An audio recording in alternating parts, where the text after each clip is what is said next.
So my brothers and my sisters, as we embrace this urgency of creating the beloved community, now is the time to be loved. Love means understanding redemptive goodwill toward all which seeks nothing in return. So be loved by implementing the demands of justice to eliminate the school to prison pipeline that has so many black children entrapped. Be loved by correcting voting policies that seek to suppress the votes of millions of black and brown people. Be loved and implement the demands of justice by transforming a society that is disproportionately violent toward black lives, including black transgendered lives and indigenous lives. Be loved and correct false narratives and economic policies that continue to divide and pit poor and working class black and white people against each other.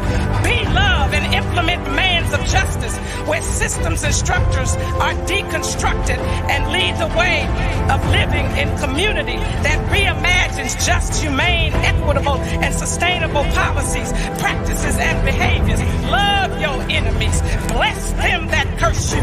Do good to them who hate you, and pray for them that despitefully use you and abuse you.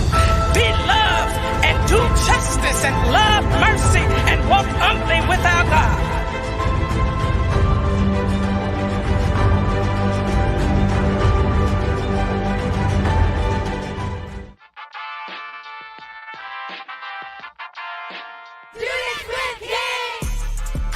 Students with King serves as the King Center's flagship engagement platform for elementary, middle, and high school students, highlighting the legacies of Dr. Martin Luther King Jr., Mrs. Coretta Scott King, and the impact of the 20th century American Civil Rights Movement. Our dynamic and interactive programming has reached over 1 million students worldwide. Our core learning programs introduce students to the philosophy of Kingian nonviolence, coined Nonviolence 365, and provide important lessons about how they can apply nonviolence in their immediate environments. Whether you're an educator who is looking for ways to bring the King legacy into your classroom, a student who wants to learn more about this powerful moral movement, or a parent who wants to get your child involved in character building and literacy development activities, Students with King is your one-stop shop for unique lesson plans, teaching resources, educational field trips, and other opportunities to engage with the history of the American Civil Rights Movement and its powerful leaders. We look forward to engaging with you and your students. Together we can build the next generation of compassionate, courageous, and conscientious leaders.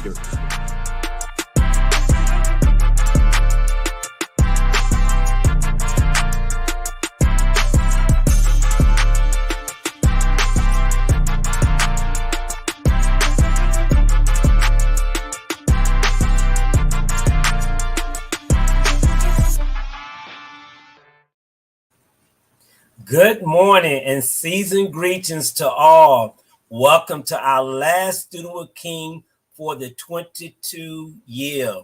We have more coming next in 2023, but we want you to enjoy today's program. First of all, I'd like to remind teachers that we do have the QR code for you to do the survey. We need your input even on this Student with King Reading Corner. Also, students, please ask questions. Think about your questions now and have your teacher to put it in the chat. So when the reader comes forward, we can have those questions asked of our reader. And now, without further ado, let me introduce you to our moderator, Mr. Tyrik Wynn. Good morning. How are you? Good morning. I'm fine. I just can't believe this is the last one for 2022, but we have so many planned for next year. Absolutely. Yeah. Well, guys, thank y'all so much for having me as the moderator. What I want to go ahead and do, of course, y'all already know the drill. Got to go ahead and put in the comments where y'all are tuning in from. Shout your classroom out, your school, your state, your city, your country, because this is an international program. So we got some international people tuning in out there. But go ahead, let us know where you guys are tuning in from. Want to take time to introduce myself. I am Tyrik Wynn, national radio news anchor on iHeartMedia, and very happy to be here on the last Students with King Reading Corner. So what I want to do is I want to go ahead. Oh, we got somebody, Vanessa Gordon, tuning in from London. Welcome. Thanks so much for tuning in. We appreciate you. We have an amazing guest, a familiar guest that has actually been on here before. So she's no stranger to Students with King Reading Corner. I'm talking about Sedara Burson. She is a licensed professional counselor and author of the children's book, Noble Nyela and Her Power to Create. And she will be reading her book and doing a Q&A at the end. Please help me give a warm welcome to Miss Sedara Burson. Welcome again. So great to have you on Students with King. Students with King again. How are you? I'm wonderful, and I'm so excited to be here today. Yeah, So excited to be back. yeah, I know. Yeah, you, like I said, no stranger to Students with King. Very happy to have you back again. So you have a new book that you're actually going to be reading. So let's go ahead and get into that. I'm ready. Noble Nyela and Her Power to Create.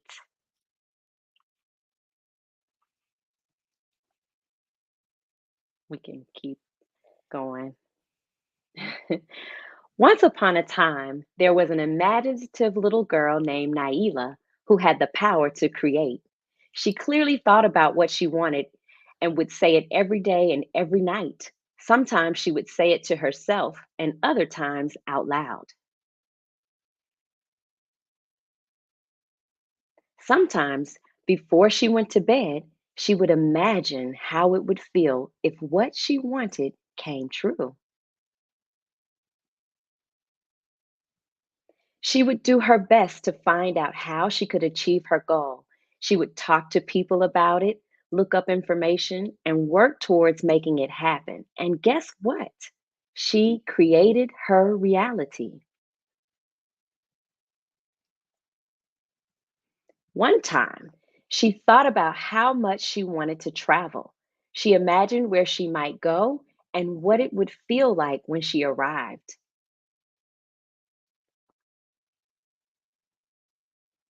She talked about it every day with her family.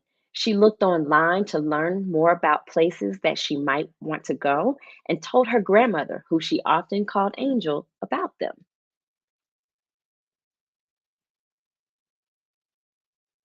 Guess what? Later that year, Naila went on vacation with her grandparents, brothers, cousins, aunts, uncles, and her entire family.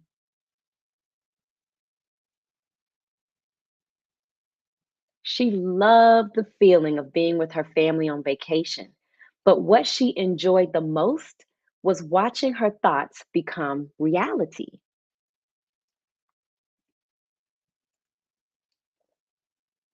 Sometimes what Naila wanted did not always come true right away. It also might have come in a different shape or color than she imagined, but it always came.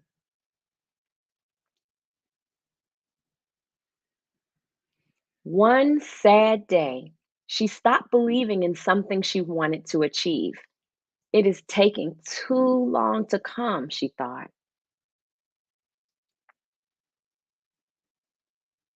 She would say things like, "It's never going to come true," or "I'll never get what I want." And she would sigh.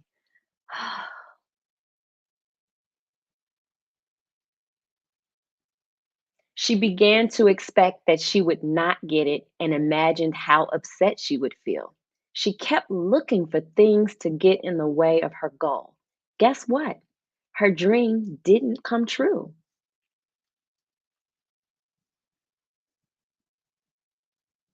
Her grandmother asked her why she was so sad. Naila said, "Angel, there is something that I want, but it's taking too long, and I don't think it's coming this time."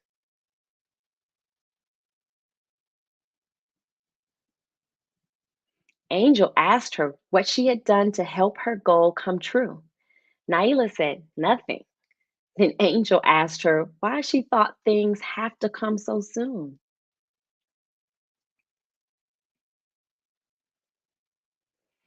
Angel told her if she uses all of her power to think about how it would not happen, she would not have any power left to create.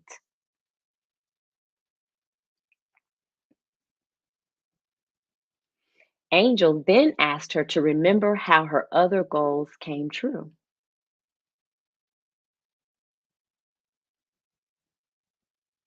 Naila thought about it and said, I used to say what I wanted every day and imagined how it would feel when I got it. I would also find out as much as I could to help my dream come true.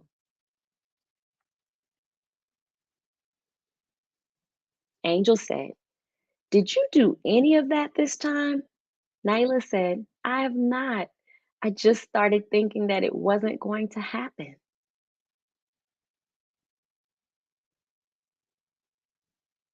Angel said, then your wish came true.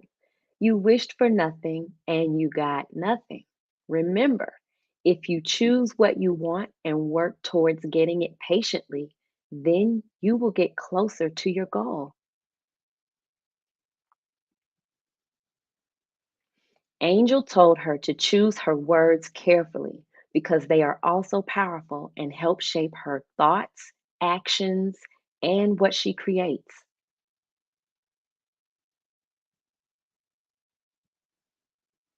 Angel said, the moment you stop believing is the moment you stop doing the things that help you create what you want. She finished by saying, things don't always happen when you want them, but if you stay the course, they come eventually.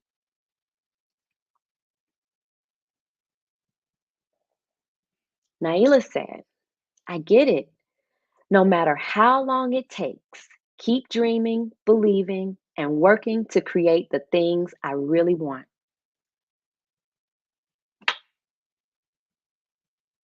The end. Wow, that was fantastic. I really enjoyed that. I like the I like the theme there because I think that a lot of times people don't realize how powerful their words really are. And they always say, like, if maybe it's a goal for you to become an entrepreneur one day or become a millionaire, you might say, it's never gonna happen. But if you keep saying that, like, it's not gonna happen. You have to Hmm. always say you got to speak it into existence. And Absolutely. yeah, yeah. So I think that is a lesson that not only the students can learn, but some adults too. So that was a really great book.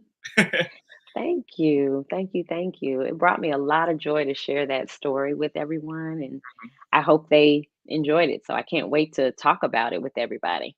Oh yeah, absolutely. So guys, go ahead and comment your questions for Miss Sedara Burson about the book and maybe about her career as an author as well. We want to get to as many of your questions as possible. So I want to start with this. So I always ask every author this because they always have a main character in their book. But I have to ask: is your main character Niella? Is she based on a real person?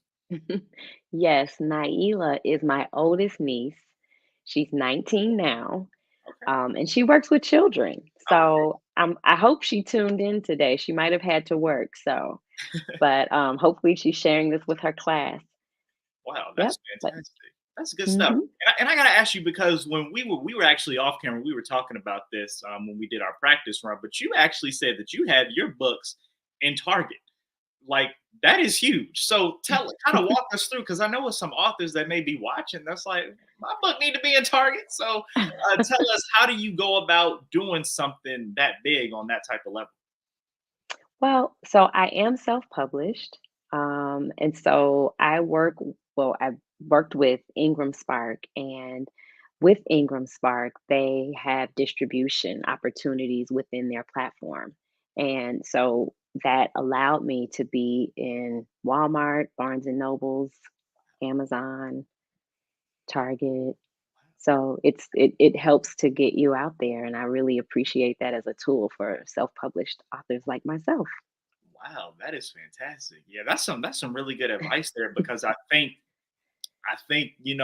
sometimes the writing might not be the hardest part, but sometimes the hardest part can be getting it out there to the people, letting people know the book exists, getting it in Walmart and Target and Barnes and Noble and stuff like that. But to see your success story, to see that you've done that's really inspiring. So yeah, I appreciate you Thank for you. sharing that. I appreciate too, as a self-published author, when people go directly to the website, because I get to know them. I have more of a connection to them. When they go through the third-party sites, I don't always get to see who's getting the book, and I don't get to engage with them. So although I appreciate that connection, I also like making direct connections with anyone. So definitely go to the website. Fantastic. Love it. So tell us a little bit about Michael Burson. I'm assuming y'all are related. That's my dad. Yeah, well, hey, Dad. He says, congratulations. We're so proud of you. And Naila, right? Correct. Naila. Naila. I'm going to get it right. Yeah, very proud of you and Naila. That's fantastic. So tell us a little bit about, so as far as this book is concerned, you said it's based on your niece. Did she, I'm assuming that she actually went through this, or, she was in this type of situation? Well, so a lot of the books I wrote a long time ago, and then I decided to connect them with the energy of the niece or the nephew or my son that I felt like they most favored. But Naila is a very creative person, and so that's why I decided to have this book about her. And she is a person who likes to manifest her life and make her own decisions, and I'm very proud of her. Wow. Yeah. Yeah. Something very great to be proud of. Yes, indeed. So we have a question from Charles Ross. Says, what I'm assuming, what is the importance of not having negative thoughts? This is a really great question. Thank you, Charles. It is. It is. So sometimes when we're thinking negatively, we're programming our brain to actually do something. So we want to tell it good things. We want to talk to ourselves nicely. We want to be peaceful with ourselves. We want to be patient with ourselves. As we talk about the Be Love movement, yes, we want to outwardly, actionably love other people, but it starts with us loving ourselves. So our thoughts and our words all play a big role in that. So it's so important that we think about what we're saying to ourselves and what we want to manifest. Yeah, that's so true. I definitely agree with that. Wayne Jones, amazing work. I want to add, so as far as prophesying things, speaking things into existence, right? We don't want to be in a negative space. What are some things that we can say to ourselves? What are some things that we can do to speak it into existence? Can you give us some examples? Well, I think just one, you remember the book, I think I can, Yeah, yeah. just even believing that you can, thinking about, hey, this might not be exactly happening in this moment, but I'm willing to be patient. Just leaving your words open for the possibility. So, like in the book, when Naila was saying, oh, it's never going to happen, that's a very absolute statement. And it won't when you say it that way. But maybe if she thinks it could happen someday, there's a big difference in that. So that allows, us to think it's possible, and it programs our brains and our bodies to keep moving and keep trying. Yeah, that's so true. And you mentioned about, we talked about words, but it also has a lot to do with your thinking too. Like that's really important, because I mean, you can say one thing, but if your thoughts not aligned with what you're saying, it's really not gonna go the way you want. Facebook, Angela M. Linnelli says, "What a powerful book! It's important for children to receive this message as early as possible. It will help them shape a successful future." Couldn't agree. Thank you, Angela. I agree. I mean, that's why I wrote this book and all the other books. They're all little seeds that I hope get planted at a young age so that they can work on them and manifest them as they become adults and hopefully, enjoy their lives. Yeah, So, definitely good stuff there. Because when you actually look at a book like this, right there, as far as I know, as far as I'm concerned, I haven't really seen anything that's teaching kids and students this type of good stuff. Of course, I've seen it for adults and stuff like that, but you're never too young to go ahead and start getting your thinking in order. Go ahead and start getting your words in line, with what you want in life and stuff like that. And I think that's so important. Another person must be a relative. Can you talk about why you chose the topics to write about with each person? Good question. Well, so I was in graduate school to be a counselor. And as I was in school, I was learning things about myself. And I thought, wow, I wish these were some things that I could have talked about when I was younger. And so there were six topics, and I thought, let's hone in on those six things. And I happen to have five nieces and nephews and a son. So it fit perfectly to align each topic with one of them. Fantastic. Love that. Row family. Hello, homeschoolers here. Okay, we got some Oh, homeschoolers tuning in. yay. Guys. Charles Ross tuning in from Sussex Central Middle School in Virginia. Okay, I just got back from Virginia. Yvette Newberry tuning in from Louisiana. Okay, Louisiana. Just saying, hey, we Falcons fans over here. We ain't a fan of the Saints, but we appreciate you tuning in.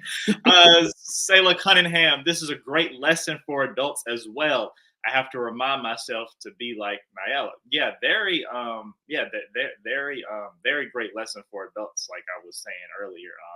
Very key stuff because everybody can learn something from this. So yeah, this is fantastic. I want to ask you, so this is not your first rodeo. This is not your first book. You've written a few books. How many books have you written, and when did you decide that you wanted to become an author? So I have a total of 5 books that have been released. I have one book I'm hoping to squeeze out before the end of the year Okay. in honor of my niece Zora. Um, and that was the first part of the question. What was the second part of the question you said? What did I say? I said, oh, when did you decide that you wanted to become an author? Yes. So actually, in graduate school, when I thought about those concepts that I wish I had, talked about a little bit more as a child, I thought in that moment, I want to have children's books. I want to write books that help children start having these conversations and start building emotional maturity and start developing, that well, as they incorporate it in schools now, social emotional learning. And so that was the whole reason I wanted to do that. And then it was reinforced as I was working with adults as a counselor, wanting to make sure that these are topics that people are discussing as adults, as Sela mentioned. And I'm hoping that if children got that lesson early on, maybe it's something they can start working through earlier rather than later. Absolutely. Could not agree more. And I just want to remind the viewers, those of y'all who are tuning in, make sure you comment your questions at the bottom. We got questions in YouTube, questions in Facebook. Make sure you guys comment your questions. Row family, upstate New York. Okay, upstate. All right. Thank y'all for tuning in. We appreciate it. Ms. Cunningham again says the relationship with her grandmother and her wisdom was so powerful. Thanks so much for sharing, and I can't wait to share with my nieces and nephews. Awesome. I appreciate that. I think sometimes, having that relationship between the intergenerational relationships are important, and having opportunities to sit down and talk with people. Um, if it can be your grandmother, your grandfather, or an aunt, uncle, it's awesome to figure out how to, learn those important lessons from them. So, all the kids on here, I encourage you all to sit down and talk to your family and learn from them. Yeah, absolutely. And I mean, what couldn't be a better time because we're in the holiday season. Everybody's about to gather for Christmas and all of that.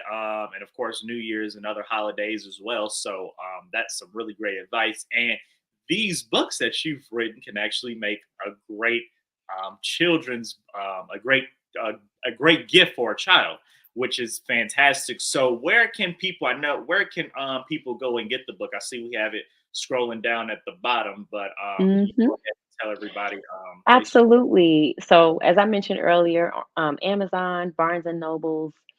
You can go to my website, sedarabursonlpc.com. I also want to point out we have a platform called iReadify, which is an exciting platform. It's a list of all types of books by and for people of color, for everyone, honestly. And what I love about that platform is that you can hold your space, you can take notes, and it's an ebook platform for children. And so we're available there as well. And if you happen to be in Atlanta, you can go to Moods Music on Euclid Avenue and buy them right in the store. So if you want Okay. to get them right away and not wait on them to come in the mail, there's an opportunity. Awesome. Awesome. Love that. And Duncan Hill, yes, they are important. Yes, indeed. Very, very important. Gail Jordan. Congratulations, Sedara. I'm Gail Jordan, Zion's granny from the Toma Fit Oh, wow. Hi, Gail. Thank you so much for tuning in. And tell Zion I said hello. family. Yeah, absolutely. And like I said, guys, thank y'all so much for tuning in. Go ahead and comment your questions. I think we have probably time for maybe about 2 more questions. So go ahead and comment those questions at the bottom in the chat on YouTube and Facebook. Ms. Burson, I gotta ask you. So, being an author, right? Of course, you have to do. People might ask you, since you're a children's book author, come into classrooms and do speaking engagements and stuff like that. Talk to the kids about your book. Come into the class and read. There may be some people out there who may have some stage fright, may be uncomfortable doing what we're doing right now, talking on Students with King and stuff like that. What is some advice you have for people to, and not only that, but also step out on faith, get out of their shell and write a book? Maybe they have a book on their mind that they've been wanting to get out, but maybe they're a little nervous to put it out. Any advice there? Well, the first thing, like with Naila, speak it into existence. Think about it, practice it, just write it. Put your thoughts down on paper. Don't expect them to be perfect. And keep coming back to it, adding to it as you grow the story. You'll finalize it one day and you'll achieve that. And in terms of, speaking engagements and stage fright, again, practicing, imagining yourself in front of a bunch of people, how it might feel. Um, and then practice in front of your family. Practice in front of the people you know. Ask to practice at your school. Be a part of the school play. Do different things that help get you the experience to get used to that feeling of nervousness. Because no matter how many times you do it, you still have this little bit of feeling of, you know, and excitement Yeah. before you do anything in front of people. So I look forward to hearing, any other questions. I don't know if any of the teachers have questions from their students that they want to ask, Mhm. but I'd love to answer any other questions you might have, Tyreek. Okay, yeah, sounds good. Tanks said, super proud of you. Awesome. Can't wait to read about Zealous Zora. Okay. That's the last book coming out. Okay, yeah, that'll be fantastic. And I want to close it out with this question. Um, for you, can you give us some examples of some things that you are speaking into existence right now? Or maybe there was a time where maybe your words kind of weren't aligning with what you wanted Mm, in life. Can you give us an example of that and how you overcame that? And we'll close it out on that note. That's that's a really good point. A really good question. I think, well, one of the things that I'd like to speak into existence is I don't know if you all go to Chick-fil-A, but if you get a kids meal, there's usually a children's book in there. I I'd see where like you're going. I'd like it to be one of mine in there. So I'm gonna put that out there and then I'm gonna put some work behind it and see if I can help manifest that one day. Um, but the other thing is I just like to be in front of more students and I got to go to Columbus City Schools uh this past summer and that was something that I really wanted. I put it out there. And I realized too, when you say what you want, sometimes people hear you and they support you in helping to manifest it. So if you keep it inside, you don't always allow that dream to come to fruition. So not only you thinking it, you're saying it, you're putting the work behind, but sharing it too. And then that allows people to support your dream and help it manifest. So Love that. Couldn't have said it better myself because I mean, people got to realize closed mouths do not get fed. absolutely. Yeah, especially with, in these fields that we're in. But Miss Burson, thank you so much for joining us. We really appreciate it. Hopefully we can have you on when you release more books. But we appreciate you coming on for a second time. Guys, thank you guys so much for tuning in to this episode of Students with King Reading Corner. This is our last one of the year. But hey, don't worry, we got more coming up next year. We will actually have our next one in February. And of course, want to say Merry Christmas and Happy Holidays to everybody. Happy New Year as well. And don't forget, in January, of course, you guys know the King holiday is coming up. The King Center has some amazing events planned. You can go check that out on the King Center website, and you can see all the great events that they have planned, and you guys can check that out. I'm Tyrik Wynn. Thank y'all so much for joining. Turn it back over to Mr. Donald. Thanks, Tyrik. What a great Student with King Reading Corner today. It was very interesting. I guess because she's so well known in the community, a lot of people already know about it. We didn't get as many questions from the audience as we normally, but thank you for your insightful questions that you asked. I learned a whole lot. So once again, teachers, thank you all for joining us. Remember to take the QR code, and answer the questionnaire so that we can get feedback. Your feedback is very important. I saw there's a lot of you out there watching. So thank you very much. And thank you for those who ask questions. We truly appreciate it. It's an interactive program. And yes, as you're looking at now, our beloved community virtual youth book reading puppetry presentation will be in January. So you can start signing up for that now. We won't have a Students with King Reading Corner in January, but we will have our virtual reading program that we do every year during our King Holiday Observance Week. So please, teacher, go out to our website, www.thekingcenter.org, and start signing up for this program now. Look forward to seeing you all in the new year. And once again, thanks again for supporting Student with King. And we look forward to seeing you back for another one in February. And in March, we're going to have a great surprise because Dr. Bernice A. King will be reading her book for you. So got a lot of exciting things for you in the upcoming year. Once again, thank you and have a great day.